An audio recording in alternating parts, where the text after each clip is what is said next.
विद्यार्थ्यांमध्ये पायाभूत साक्षरता व संख्याज्ञान कौशल्य विकसित करण्यासाठी राज्यात निपुण महाराष्ट्र अभियानांतर्गत कृती कार्यक्रम राबविण्याबाबत 5 मार्च 2025च्या शासन निर्णयाद्वारे कळविण्यात आलेले आहे।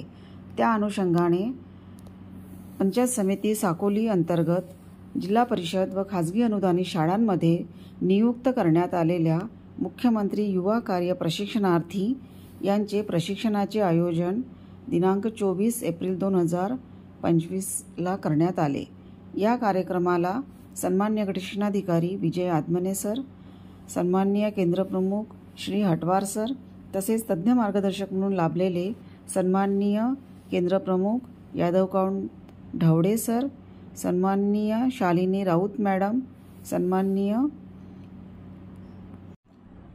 स्मिता पात्रीकर मॅडम यांनी तज्ज्ञ मार्गदर्शकाचे कार्य केले। तसेच या कार्यक्रमाचे सूत्रसंचालन वैशाली नगराडे यांनी केले। सदर प्रशिक्षणामध्ये यादवकांड ढवळे सर यांनी शासन निर्णयाबाबत इत्थंभूत माहिती देऊन आपल्या वर्गामध्ये विद्यार्थ्यांना कशा पद्धतीने कृती कार्यक्रम राबवावा या संदर्भाने सविस्तर असे मार्गदर्शन केले। सन्माननीय शालिनी राऊत मॅडम यांनी कृतीयुक्त व आनंददायी पद्धतीने भाषा विषयाचे नियोजन व कृती कार्यक्रम कसा राबवावा या संदर्भाने मार्गदर्शन केले।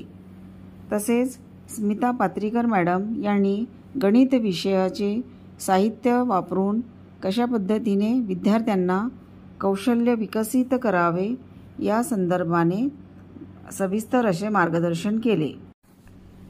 ह्या प्रशिक्षणात भाषा व गणित विषयासाठी कृती कार्यक्रम कशा पद्धतीने राबवावा या संदर्भाने आपण आज बघणार आहोत। उद्या शाळेत जाताना तुम्ही सांगितलं असेल सर्व विद्यार्थ्यांना गोळा करा आणि त्यांना सूचना द्या की आपल्याला 1 तास घ्यायचा आहे किंवा 2 तास घ्यायचा आहे तुमच्या सोयीनं आणि विद्यार्थ्यांच्या आणि पालकांच्या पण सोयीनं। जे विद्यार्थी शाळेत येऊ शकतात त्या विद्यार्थ्यांसाठी शाळेत घ्या। तुम्हाला पालक भेटे संख्या असतील, जवळपास तुमच्या घराशेजारची विद्यार्थी असतील तर घराशेजारच्या विद्यार्थ्यांना पालक भेटे घ्या। त्यांच्याकडून थोडंफार तरी शिकवलं, एक अक्षर किंवा एक विरामचिन्ह किंवा एक स्वरचिन्ह तरी शिकवलं अरे एवढी मी खात्री देतो तुम्हाला। त्यानंतर जे चांगले विद्यार्थी आहेत, सदन पॅरेंट्स आहेत आपल्याकडे आहेत, 2-3 प्रकारचे पॅरेंट्स आपल्याकडे अवेलेबल असतात की त्यांच्या सोयीनुसार ऑनलाईन वेबिनार सुद्धा आयोजित करू शकता। साधी गोष्ट आहे, झूम लावायची, 1 तास सांगायचं, सरळ करून घ्यायचं, पाठवायचं ऑनलाईन मला पाठवा किंवा वही दाखवा, झालं तुमचं स्वाध्याय रेडी झालं। म्हणजे तुम्ही त्या विद्यार्थ्यांना जो शिकवलं असेल तो समजेल। या सगळ्यांना निपुण महाराष्ट्र कृती कार्यक्रमावर काम करायचं आहे आणि 100% 30 जून पर्यंत आपल्या विद्यार्थ्यांना निपुण करायचं आहे। तर त्यासाठी मी कृती मालिका तुम्ही तुमचं नियोजन त्याची रचना करावं लागेल। बऱ्याचशा युवा प्रशिक्षणार्थींनी केलं पण असेल, शिक्षकांनी सुद्धा केलं असेल आणि त्याचं नियोजन तुमच्या स्तरावर झालं असेल तर पहिले लिहायचं निपुण महाराष्ट्र अभियान कृती कार्यक्रम 2025, त्यानंतर लिहायचं विद्यार्थी स्तरणीय आहे कृती आराखडा। पहिले आपण कोणत्या स्तरावर काम करणार आहोत, कोणत्या अभियानावर काम करणार आहोत त्याचं नाव लिहायचं आहे, त्यानंतर स्तरणीय आहे कृती आराखडा म्हणून लिहायचं आहे। मग तुम्ही निवडलेला विषय कोणता आहे तो विषय तुम्हाला टाकायचा आहे। त्यानंतर त्या विषयातलं तुम्ही कोणतं कौशल्य घेत आहात, कोणत्या कौशल्यावर काम करत आहात त्या कौशल्याचं नाव लिहायचं। जसं माझं मराठी आहे तर भाषा विषयाच्या संबंधाने मी वाचन कौशल्य आणि लेखन कौशल्य अशी 2 कौशल्य घेत आहे, वाचन आणि लेखन। त्यानंतर तुमची त्या कौशल्याचा अनुसरण अपेक्षित अध्ययन क्षमता कोणती आहे। मग अध्ययन क्षमता तुम्हाला माहित आहे, सोपे शब्द वाचता येणे, 2-3 जोडाक्षरयुक्त शब्द वाचता येणे, जी आपली क्षमता आहे। अपरिचित मजकुरातील 4 ते 5 सोप्या शब्दांनी सोपी जोडाक्षरे आणि तयार झालेली लहान वाक्य अचूकपणे वाचतो, ही झाली आपली अध्ययन क्षमता। पहिले लिहायचं आहे अनुक्रमांक।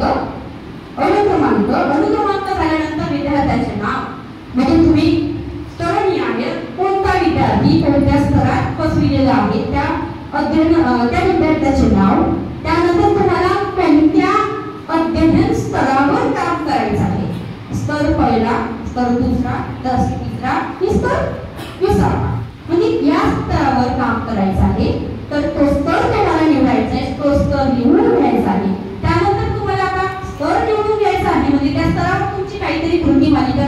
केलेली असेल, तुम्हाला काहीतरी विद्यार्थ्यांना शिकवायचं असेल, त्याला आपण म्हणूया अध्ययन अनुभव. काय म्हणूया? अध्ययन अनुभव. हे अध्ययन अनुभव म्हणजेच तुमची झालेली कृती मालिका. निपुण महाराष्ट्र अंतर्गत त्या अध्ययन स्तराशी संबंधित तुमच्याकडे कृती मालिका तयार झाली. ती कृती मालिका म्हणजेच तुम्हाला कोणते अध्ययन अनुभव द्यायचे आहेत, ते अध्ययन अनुभव तुम्हाला लिहायचे. समजा त्याचं स्तर आपण निवडलं, सोपी 2 अक्षरे, शब्द काढा यांचा वापर करून स्वरचिन्हयुक्त शब्द किंवा सोपी वाक्य तो वाचतो. तर यासाठी आपण कृती अनुभव त्याला द्यायचा आहे. मग तुम्ही काय करणार? त्यांना 2 छोटी छोटी जे शब्द आहेत ते सांगणार. मग त्यासाठी विरामचिन्ह किंवा स्वरचिन्ह वापरण्यासाठी काहीतरी साधनं वापरणार.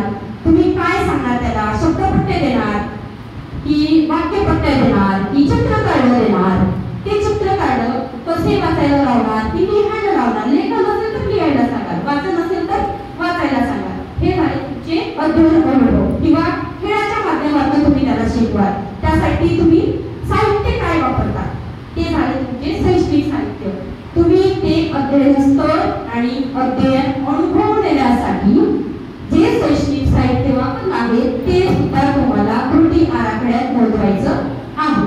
जर तुम्ही निपुण महाराष्ट्र अंतर्गत आपल्याला बऱ्याचशा पेट्यांमध्ये भरपूर असे साहित्य मिळालेले आहे, आकर्षक साहित्य आहे, ते विद्यार्थ्यांना आकर्षून घेतात. म्हणजे मला द्या मला द्या मला द्या असं करत असतात. ते आपोआपच आपसुकच त्या शैक्षणिक साहित्याकडे वळतात आणि हाताळण्याचा प्रयत्न करतात. तर असे ते शैक्षणिक साहित्य आहे, त्याचा तुम्ही वापर करा. प्रत्येक शाळेला ते अवेलेबल झालेले आहेत. त्यानंतर सुलभक म्हणून कोण काम करणार आहे? आता सुलभक म्हणून तुम्ही तर स्वतः आहात, पण तुमच्यासोबत एक गुरुजी सुद्धा आहे आमचा, बरोबर आहे? त्याचं सुद्धा नाव लिहायचं आहे. गुरुजींचं किंवा मॅडमचं तुमच्या सोबत त्यांचं सुद्धा नाव लिहायचं. तुम्हाला तो अपेक्षित कालावधी किती दिवसाचा कालावधी, जसं आताच आठवलेला आहे आपला कोणतं 20 एप्रिलचं आठवलंय ना. आता आपल्याला 5 मे पर्यंत काम करायचं. 20 एप्रिल पासून 5 मे पर्यंतचा आपलं नियोजन तयार झालेलं आहे. म्हणजे 20 एप्रिल पासून तुम्ही काय काय घेतलं सगळं प्रत्येक दिवसाच्या कृती मालिकेत तुम्हाला लिहायचं आहे.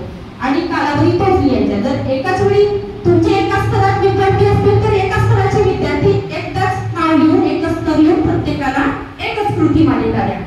जर तुम्हाला नियोजन करायला सोपं होईल. समजा आपले अध्ययन स्तर 1 मध्ये 5 विद्यार्थी आहेत, तर मी विद्यार्थ्यांचे नाव अनुक्रमणिकामध्ये सांगताना काय सांगणार आहे की 5 विद्यार्थ्यांची नावं लिहिली, 5 विद्यार्थ्यांच्या नावासमोर एकच कृती मालिका वापरली, कारण ते एकाच स्तरात आहेत ना. आणि म्हणून पुन्हांची वेगळी वेगळी न बनवण्यापेक्षा 5 विद्यार्थ्यांचे नाव लिहून त्याच्यासमोर एकच कृती मालिका वापरली आणि तसेच शैक्षणिक अनुभव त्यांना मी दिले. त्यानंतर त्यांचा कालावधी पण एकच होता, 21 एप्रिल पासून तर ते 4 मार्च पर्यंत. कारण 5 मार्चला आपल्याला परत पडताळणी करायची आहे आणि परत अध्ययन स्तर निष्पत्तीचा कागद भरून BSK वर अपलोड करायचा आहे. त्याला आपण म्हणूया अध्ययन स्तर निश्चित करणे. त्यानंतर तुम्ही अपेक्षित उपक्रम घेतले असतील, काही तुमच्याकडे अवेलेबल असतील, छोटे छोटे उपक्रम असतील, अक्षरे शब्द काढ वाचणे यांचा खेळ काहीतरी असेल, ते तुम्हाला लिहायचं आहे. नंतर अभिप्राय द्यायचा आहे की खरंच त्या विद्यार्थ्याचा तो तर पूर्ण झाला का. मग अभिप्राय इथपर्यंत आपली झाली, आपले नियोजन झाले. परत दुसऱ्या सत्रात म्हणजे दुसरा जो टप्पा येईल 5 मेच्या नंतरचा टप्पा, ते तर परत ती कृती मालिका येईल. मग तो ह्या टप्प्यात ह्या 15 दिवसात तर शिकलाच नाही ना. क मध्ये आहे तर क मध्येच गेला, काही तो ख मध्ये गेला नाही. आणि म्हणून मग पुढच्या कृती मालिकेमध्ये त्यांना पुन्हा क पासून त्याला रिवाइज करायचं आहे. असं करता करता त्याला पुढच्या टप्प्यात का तो क मध्ये राहणार नाही, कारण 3 दिवसाचा कालावधी तुमचा गेला. त्याला कची ओळख 15 दिवसात ती 1 महिन्यात तो झाला पूर्ण आणि पुढच्या टप्प्यात तो ख मध्ये गेला. तर पुढचा टप्पा अभिप्रायामध्ये त्याच्या समोर काही ख येणार नाही. आता त्याचं कोणतं स्तर येईल? पुढचं स्तर येईल. अशा प्रकारे आपल्याला हे नियोजन करायचं आहे आणि 100% अपेक्षित अध्ययन क्षमता प्राप्त करून द्यायची आहे. शब्दपट्टी आहे, वाक्यपट्टी आहे ना, ही विद्यार्थ्यांना भरपूर हाताळायला द्यायची. याच्यातून नाम, सर्वनाम आणि क्रियापद. जर तुमचा विद्यार्थी शेवटच्या टप्प्यावर असेल, स्तरामध्ये शेवटच्या टप्प्यावर असेल, तर या वाक्यपट्टीमधून आपण विद्यार्थ्यांना सर्वनाम आणि क्रियापद हे सुद्धा चांगल्या पद्धतीने समजू शकतो. म्हणजे बघा हे ज्याला गोल फिरवलं की ही बरोबर वाक्यरचना तयार होते आणि हे विद्यार्थी वाचतात आणि सहज वाचतात. त्यांना बाराखडी स्वरचिन्ह माहिती झाले तर ते स्वतःच वाचतात. समोर सर्वांना याचा वापर तुम्हाला करायचा आहे. जे वाचन पाठ आहे जे अगदी सोपे आहे. बघा हे आजी मात्रावाले शब्द आहेत, इजी मात्रावाले शब्द आहेत.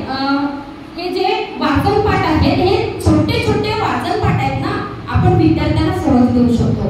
आणि ज्यावेळी आपण स्वरचिन्हांची ओळख करून देतो विद्यार्थ्यांना, तर ते विद्यार्थ्यांना ओळख करून दिल्यानंतर हे सहजपणे त्यांना वाचता येतील असे सोपे सोपे वाचन पाठ आहे.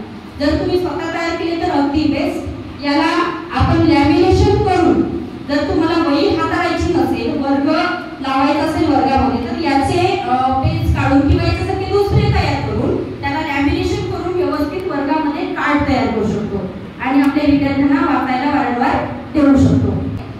ह्या वाक्यपट्ट्या आपण विद्यार्थ्यांना वाचायला देऊ शकतो. जेव्हा तो विद्यार्थी वाचायला लागतो तर ह्या वाक्यपट्ट्यांचा भरपूर उपयोग होतो आणि याही बरोबर लेखनाचा सुद्धा सराव होतो.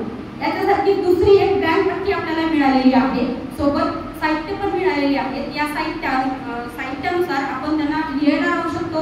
फळ्यावर सुद्धा वाक्य तुम्ही विद्यार्थ्यांना देऊ शकतो. पण ह्या पट्ट्या कधी, जेव्हा तुम्ही पालक भेटीला जाल ना, ज्या दिवशी तुम्हाला वेळ नसेल शाळेत जायला वेळ नसेल किंवा विद्यार्थ्यांची कुठली अडचण असेल, तुमची सुद्धा कुठली अडचण असेल, अशा वेळी तुम्ही ह्या पट्ट्या सोबत घेऊन विद्यार्थ्यांकडून याचा सराव करू. हे चित्रवाक्य साचे, हे चित्रवाक्य साचे म्हणून त्याला चित्र आठवतात. चित्रावरून त्यांची नावं आठवतात. म्हणजे झाड आहे तो वाचेल हे झाड आहे, अशा प्रकारे तो सराव करेल आणि या सरावातून तो लेखन सुद्धा करेल. साहित्य आहे 14 खडी लेखन सराव. हे बघा 14 खडी लेखन सराव. याच्यासाठी जास्त वेळ मला लागणार नाही, तर आता माझं काम झालं. मी 14 खडी लेखन सराव स्वतः ड्रॉइंग तयार केलेला आहे. यामध्ये की नाही ह्या मोठ्या मोठ्या पट्ट्या आहेत ना, ह्या पांढऱ्या पट्ट्या ह्या सारख्या कापून घेतल्या, सारख्या पांढऱ्या पट्ट्या कापून घेतल्या. याच्यावर मूळाक्षरे लिहून घेतली सगळी, क पासून क पर्यंत जी मूळाक्षरे पाहिजे ती लिहून घेतली आणि एकदम शेवटच्या टोकाच्या पेजला याला स्टॅपल मारलाय, 6 स्टॅपल मारलाय. आणि यानंतर मग जे स्वरचिन्ह आहेत ना आपले सुरुवातीपासूनची, ला कुठलेही स्वरचिन्ह लागत नाही, सगळ्यांना माहिती आहे. आपण विद्यार्थ्यांना पटवून द्यायचं आहे की ला कायम स्वरूपी मूळाक्षरे जोडली जातात, म्हणजे व्यंजने लावली जातात. जसं क पासून द पर्यंतची काही व्यंजने आहेत ती सगळी व्यंजने लावली जातात आणि स्वरचिन्ह आ पासून आपण जोडतो. तर याची ओळख जेव्हा तुम्ही करून द्याल तेव्हा त्याला सहजपणे समजेल. मग असे मी स्वरचिन्ह जोडून घेतलेले आहेत. आची मात्रा आहे सरांनी प्रश्नार्थक चिन्ह निवडला, त्यांनी पूर्णविराम निवडला, उद्गारवाचक चिन्ह, दुहेरी अवतरण चिन्ह, एकेरी अवतरण चिन्ह. बघा तुम्हीच निवडलेली विराम चिन्ह आहेत. आपण विद्यार्थ्यांना शाळेत जाताना एक एक विराम चिन्हांचा वापर करून दाखवणार आहोत आणि त्यांना सांगणार पण आहोत. आता मी एक ऍक्शन म्हणून तुम्हाला सांगणार आहे. मोरपी सरावाने पाठवलेला आहे, वर्ग दुसरीची पुस्तक आहे ती आणि मोरपी सरा तुमच्या वाचनातून गेलेला असेल. तर इथं विराम चिन्ह शिकवायचं आहे. जेव्हा आपण विराम चिन्हांचा वापर करतो ना तेव्हा लईक आपल्याला आहे अध्ययनस्थ योग्य गतीने अवरोहासह वाचन करतो. मग त्याचं योग्य अनुभव जे आहे अध्ययन अनुभव विद्यार्थ्यांना मिळालं पाहिजे आणि त्या पद्धतीनं ते मग ऍक्शन करते. जसं मी एक ऍक्शन करून दाखवली. एकदा चिचू म्हणाला, बघा हे दुहेरी अवतरण चिन्हाचं शब्द वाक्य आहे ते. चिचू म्हणाला, आई काय हा माझा काळा रंग, मी बघतासारखा गोरा गोरा हवा होतो. बघा मी कसं वाचलं, त्याला लईत वाचलं. चिचू म्हणाला, आई काय हा माझा काळा रंग, मी त्या बघतासारखा गोरा गोरा हवा होतो. हे जेव्हा मी सांगेन तेव्हा त्या विद्यार्थ्यांना समजेल की हे कोणाच्या तोंडचं वाक्य आहे. चिचू म्हणाला ना, मी सोबत प्रश्न पण विचारणार आहे पोरांना. नावाने सांगा, बघतासारखा मला गोरा गोरा रंग हवा होता असं काय म्हणाला.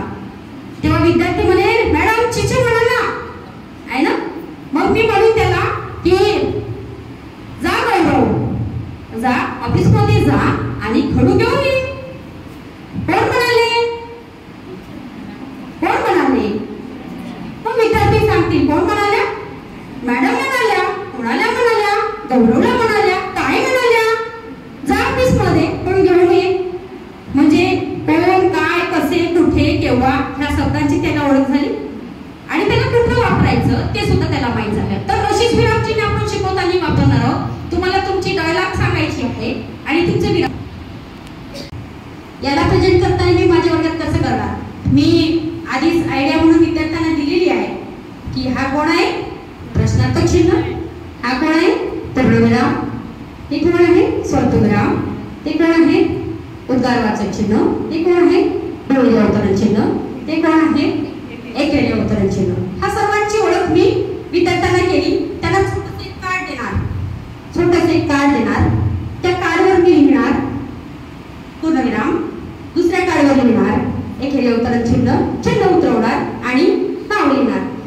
तिसऱ्या कार्डवर लिहिणार दुहेरी अवतरण चिन्ह आणि नाव लिहिणार दुहेरी अवतरण चिन्ह. आणि मग प्रेझेंट ऍक्शन करून दाखवतो फक्त मला घ्यायचं आहे प्रश्नार्थक चिन्ह. सरांनी प्रश्नार्थक चिन्ह घेतला. तर मी विद्यार्थ्यांना प्रेझेंट करताना कसं करणार, नमस्कार मित्रांनो, आपण मुलं छोटे आहे बरं, आपण जरी मोठे असलो तरी आपल्याला छोट्या मुलांना शिकवायचं आहे. आणि छोट्यामध्ये जेव्हापर्यंत तुम्ही छोटे होणार नाही तोपर्यंत तुमचे छोटे विद्यार्थी शिकणार नाही, हे लक्षात ठेवा मित्रांनो. तर बघा मी त्यांना प्रेझेंट करताना कसं करणार, नमस्कार मित्रांनो, मी पूर्णविराम करतोय. नमस्कार मित्रांनो, मी प्रश्नार्थक चिन्ह आहे. प्रश्नार्थक चिन्ह मी सादर करतोय. तुझं नाव काय?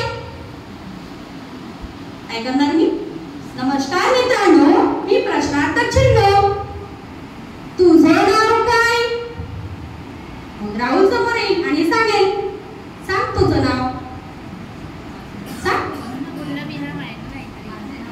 हॅलो, नमस्कार मित्रांनो, तुम्ही मला ओळखलं काय? मी तुमचा मित्र पूर्णविराम आहे आणि माझ्याशिवाय तुमच्या वाक्याची पूर्णता होत नाही. जेव्हा जेव्हा मी तुमच्या वाक्यातून बाहेर असेल तेव्हा तेव्हा त्या वाक्याची पूर्णता होणार नाही. आणि जेव्हा मी तुमच्या वाक्यात आलो तर त्या वाक्याच्या समोर तुम्हाला जाता येणार नाही. तर तुम्ही मला ओळखलं का? मी आहे पूर्णविराम. छान, सर्वांनी टाळ्या. नमस्कार विद्यार्थी मित्रांनो, माझं नाव आहे प्रश्नार्थक चिन्ह. मला कुठलाही प्रश्न तुम्ही विचारू शकता. प्रश्न माझ्याशिवाय तयारच होत नाही, कारण मी प्रश्नार्थक चिन्ह आहे आणि प्रश्न जेव्हा जेव्हा विचारला जातो तेव्हा तेव्हा माझा वापर केला जातो. नमस्कार विद्यार्थी मित्रांनो, मी आहे स्वल्पविराम. ज्या ठिकाणी एक पेक्षा जास्त शब्द येतील किंवा शब्दामध्ये शब्द येतील त्या ठिकाणी माझा उपयोग केला जाईल. जसे राजू, मीना, श्याम या ठिकाणी माझा उपयोग केला जाईल. मी आहे स्वल्पविराम. नेमका हा चिन्ह. हॅलो, मी आहे उद्गारवाचक चिन्ह आणि जेव्हा नवल किंवा आश्चर्य दर्शवला जातो तेव्हा माझा उपयोग होतो. आता उद्गारवाचक चिन्ह, अरे रे केवढा मोठा साप, अरे रे केवढा मोठा हत्ती, असे या अक्षराने माझा उद्गारवाचक चिन्हचा उपयोग होतो. नमस्कार विद्यार्थी मित्रांनो, मी आहे एकेरी अवतरण चिन्ह. एखाद्या वाक्यामध्ये जर विशेष काही शब्द येत असेल, वाक्य तयार होत असेल तेव्हा माझा वापर केला जातो. नमस्कार विद्यार्थी मित्रांनो, माझं नाव दुहेरी अवतरण चिन्ह आहे आणि याचा वापर आपण जर आपल्याला वाटलं की आपण एखादा आनंदी आहोत किंवा एखादी धक्कादायक गोष्ट आपल्याला ऐकायची आहे तर याचा आपण सगळ्यात जास्त करतो.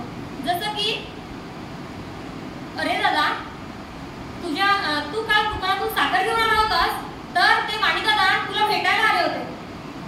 अशा नाटिका सादर करूया आणि आपल्या विद्यार्थ्यांना विरामचिन्हांची ओळख छानपैकी करून घेऊया.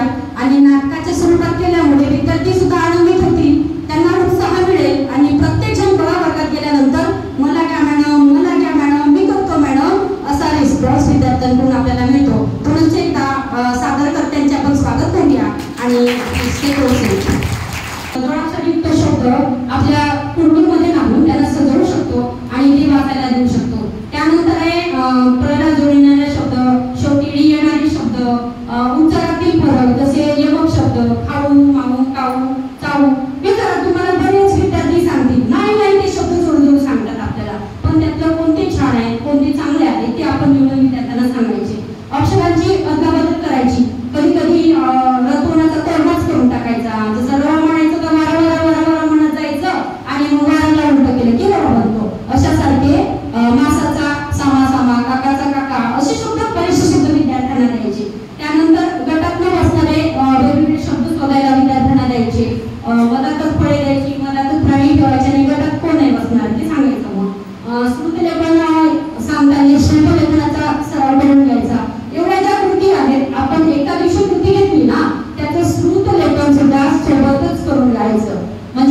आजच्या मात्रा घेऊन समजा तर आजच्या मात्रेचं स्मूथ लेखन सोबतच होऊन जायचं. त्यानंतर वाक्य वाचन आहे. अक्षरांची खेड्यात शब्दकोडे आपण छोटी छोटी देऊ शकतो. शब्दडोंगर आपण विद्यार्थ्यांना देऊ शकतो. शब्दडोंगर समजताना थोड्या अडचणी जातात. मला सुद्धा आल्या सुरुवातीला. माझ्या वर्गातील विद्यार्थी शब्दडोंगर तयार करतात छान छान आणि मी त्यांना देत राहते 2 दिवसात 3 दिवसात असं त्यांना शब्दडोंगर तयार करायला देते. तर शब्दडोंगर होतो. मग कसं आंबा लिहिला.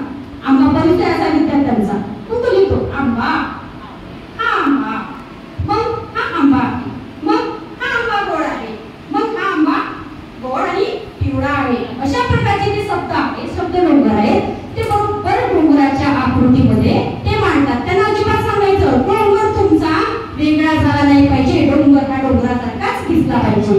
असे शब्द तुम्ही ऍड करून बरोबर शब्दडोंगर तयार करा. तर विद्यार्थी बरोबर शब्दडोंगर करतात आणि याच्याने काय होते विद्यार्थ्यांची जी शब्द संपत्ती आहे ती वाढ होते. असे बरेचसे शब्द आपण देऊ शकतो. शब्दांची दैनंदिन शब्द साखळी एक कुठल्या वस्तूचा वापर करू शकेल. हा सांगा बेटा. हाताची बोटे व्हेरी गुड. रबर, पान, झाडाची पानं, फुलं, मणी, चिंचोके, स्ट्रॉ, काड्या जे काही त्याला आजूबाजूला भेटते त्या सगळ्यांचा वापर करून आपल्याला संख्याबोध करून द्यायचा आहे.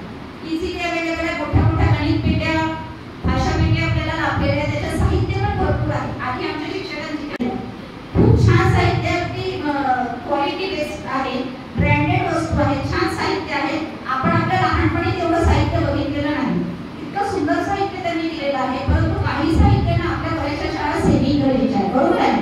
त्यात काही साहित्य जे मराठी गणिताच्या बाबतीत होते आहे ते अंक जे आहेत ते मराठी आहे. संख्या नामे क्रमाने त्याला म्हणता येत नाही.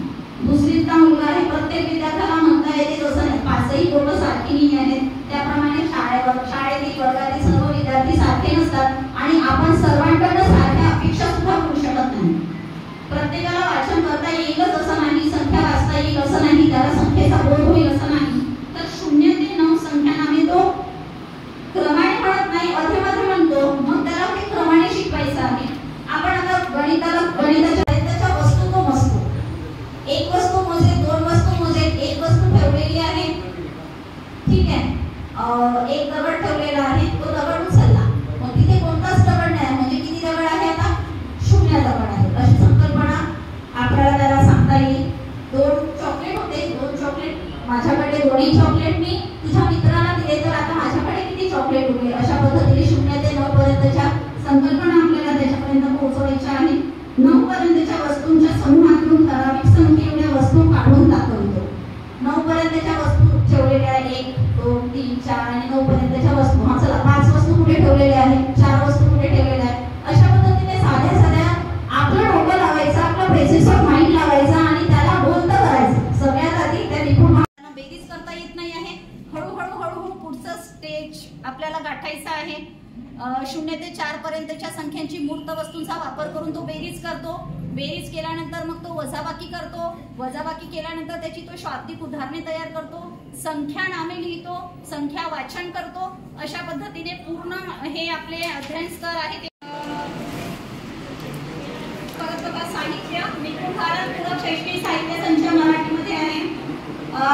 2024-25 ला उपलब्ध झालेला आहे. आपण मला खात्री आहे बऱ्याच जणांनी बघितलेले नाही आहे साहित्य.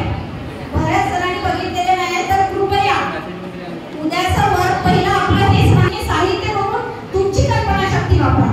तुम्ही काय करू शकाल या साहित्यासोबत. मी माझ्या पद्धतीने वापरेन. माझ्या वर्गाच्या विद्यार्थ्यांची परिस्थिती, त्यांची मानसिक स्थिती, त्यांचा आकलन क्षमता लक्षात घेऊन मी माझ्या परीने काही याचे वेगळे प्रश्न तयार करेन आणि तुमच्या विद्यार्थ्यांची परिस्थिती निश्चितच वेगळी राहणार आहे.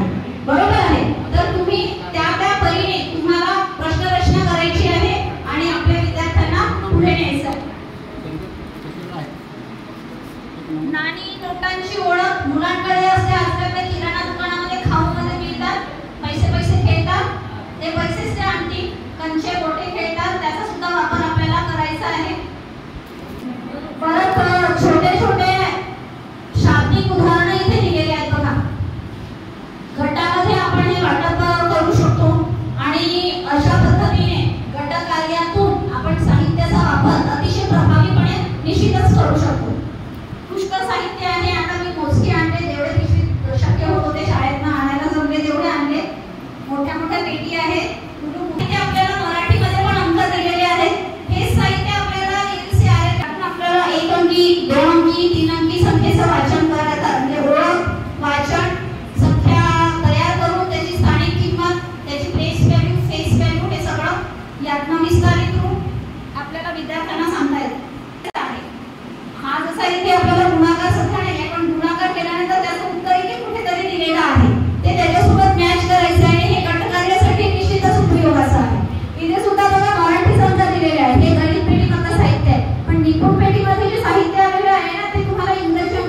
दिलेलं आहे. सेवेकरीचा विचार करू.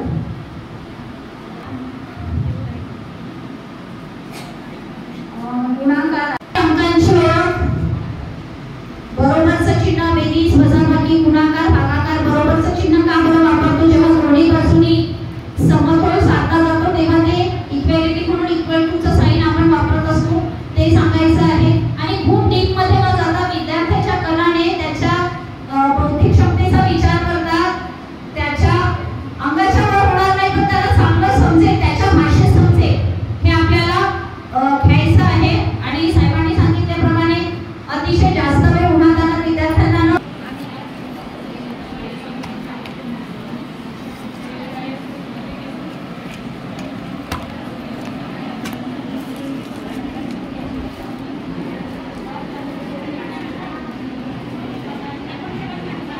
तुम्ही सुद्धा थोडी जबाबदारी करणार आहे, तर तुम्ही नक्कीच त्यासाठी प्रयत्न तुम्हाला करावा लागणार आहे.